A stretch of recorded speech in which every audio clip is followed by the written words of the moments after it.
I'm Edie Lush, and I'm here in the Hub Culture Pavilion in Davos, and it's day 5 of recording for us. I'm very pleased to have Matthias Lüfkens, Head of Digital EMEA for Burson-Marsteller. Thanks for having me. So tell me, what is a guy like you doing in a place like WEF? Well, I think it is the place to be in January. I've actually been working for the World Economic Forum for the past 7.5 years as head of digital, basically putting the forum on YouTube, on Facebook, on Twitter. This year is my first year that I am no longer with the forum, so I'm on the other side of the fence. I'm outside with Burson-Marsteller, helping our clients to navigate Davos, the Davos landscape. You know, what to do in Davos, which parties to go to, how to engage, how to be social. So tell me, how do you be social? What is your advice? Well, my advice is I want to see every Davos participant, every CEO on Twitter. I think Twitter is the best tool to make connections, to be open, to communicate, and I want them to do it personally. And I think you have here, you've seen some of them, you know, who came by here. Some of them are actually tweeting themselves. You know? Actually, it is very difficult to outsource tweeting for an executive, as much as Burson-Marsteller would like to offer it. But it is, I think it is really something that every CEO should do personally. And if you look at Davos was always social. And this year you can actually see it through the Twitter wall in the Congress Center. There's a massive Twitter wall set up where you can see the conversations going on, the Twitter conversations. And for us, you know, for anybody who's looking at from the outside, we can now participate just with a hashtag, you know, engaging with, you know, mentioning participants. And I find that is a massive change on how we can participate in this very exclusive and private meeting.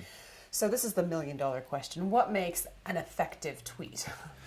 What makes, oh, well, you know, Twitter tips. We're actually releasing these Twitter tips, you know, as we speak on BM Digital, on the Twitter account every day. A tip, there's several ones. I think the most important is to really provide value to your readers, not to broadcast, but really kind of to make them discover something new. So really that something is, you know, it has to be like a headline, you know, well written in, you know, 100 characters, not more. It has to, so people can retweet it, etc. So, but it's something that you really have to think about, who are your readers? You know, not what message do I want to pump out, but really who's listening and how can we engage, how can we create a conversation? I think that's the... And I think what's interesting about it is that it's helping Davos, which sometimes has a reputation of being kind of a group of elites, actually completely open it up to the world and allow the other people who aren't here to actually get involved. But I guess you could say that doing that might lessen the impact of Davos if people are less likely to be open and, you know, engage in conversation if they know someone across the world is going to be listening. I mean, Davos, you know, you have the official sessions, the open sessions, you have Chatham House Rules sessions where you can only report the discussion, what is being said, without quoting people. And then, of course, you do have private meetings where, you know, sometimes people will actually pick a private meeting. The new president of Mexico did that when he was campaigning last year. So every single private meeting was published to the world. I think, you know, Davos will still have this, you know, you have everything. You still do have private meetings, private parties, where, you know, tweeting is forbidden, no pictures, and so on. But I think it's, in general, it's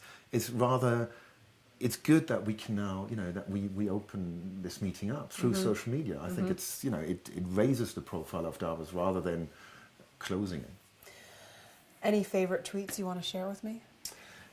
The favorite tweet, yes, just, you know, looking at the most retweeted tweet. You know, it had 3 words and one link to a picture. That's Barack Obama's 4 more years, and then the picture. You know, over 800,000 retweets. You know, that's kind of what you need on Twitter: visual, short, and to the point. So I think that's probably the best tweet that I've seen. Matthias, thanks so much for stopping by the Hub Culture Pavilion here in Davos, and I'm Edie Lush. Thanks, Edie.